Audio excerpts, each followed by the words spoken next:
Mga 30 minutos bago mag-alas 8 ng gabi, nagbubukas na ako ng laptop. Pero ngayon, halos isang oras bago mag-alas 8, nagbukas na ako ng laptop dahil grabe yung bagyo ngayon. Tapos sakto, nabalitaan ko ang signal number 2 na ang Cavite, kaya tinitingnan ko kagad yung signal namin. Dahil sa totoo lang, ayoko magkaberya sa gitna ng oras ng trabaho dahil bago pa nga lang ako. Pero thankful talaga ako sa company ko dahil work from home kami. Kinakabahan pa nga ako niyan kasi baka mag-brown out dahil wala talaga akong backup. Wala nga dito sa kwarto ko, grabe, ramdam na ramdam mo yung lakas ng hangin. Sinisilip ko pa nga dito sa may bandang likuran kasi grabe, parang ipo-ipo siya sa lakas ng hangin. Kaya grabe, talaga mag-ingat din talaga kayo. Alas 12 na madaling araw, eto, nag-take na ako ng lunch ko na isang oras. Pero grabe pa rin talaga yung hangin sa labas. Kinabukasan naman sa pananghalian namin, eto yung ulam namin, piniritong tilapia sa adobong kangkong. Pagkatapos nga namin mananghalian, lumabas ako saglit pero grabe, mas lumakas ngayon yung ulan. Kumpara sa panahon ng madaling araw, mas malakas yung ulan ngayon kumpara naman sa hangin. Maya-maya naman umakyat ako dahil naglabas si mother, tapos ito inayos ko yung sinampay niya. Nakita ko kasi na may mga damit na nababasa dun sa may dulo, kaya nilagay ko dito sa may kabila.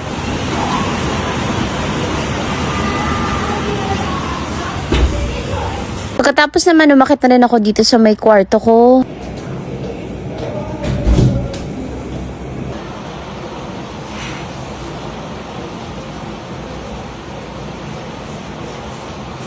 Chinek ko kasi yung tubig namin ngayon, parang naninilaw-nilaw. Bala ko pa naman maligo kaso medyo naninilaw, kaya wag na lang siguro muna. Pagkatapos ko nga sa may CR, grabe yung panahon ngayon, pinagsama ng hangin sa kaulan.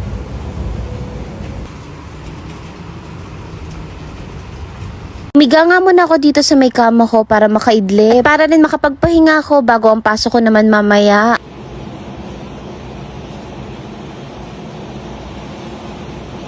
Bago nga matapos ang video na to, meron nga pala ako nilalaro ngayon. Ito yung PH Mines. Pero paalala lang, nalibangan lang to. Maganda nga dito, marami siyang laro, pero yung paborito ko dito, itong Mines. Cashin nga lang ako dito ng 2,000. Ang maganda nga dito, pwede ka mag-bet kahit piso. Pero pag tumataya ako, minsan 100, 200. Mas malaki kasi yung panalo kapag mas malaki yung taya. Dito, i-feel mo lang kung saan yung walang bomba. Dito makikita nyo yung 100 ko, dumoble na. Tapos anytime, pwede mo na siya i-cash out. At isang paalala ulit, play responsibly at bawal to sa mga bata. Dito nga tinasan ko na yung taya ko, ginawa ko ng 300. Diba? Yung 300 naging 600. O diba? Tamang libangan lang. Kaya naman sa mga timbahay dyan, tapos gusto na medyo may ontang pinagkakakitaan na naglalaro ka lang. O diba? Yung 2,000 ko naging 5,000 na. So let's see.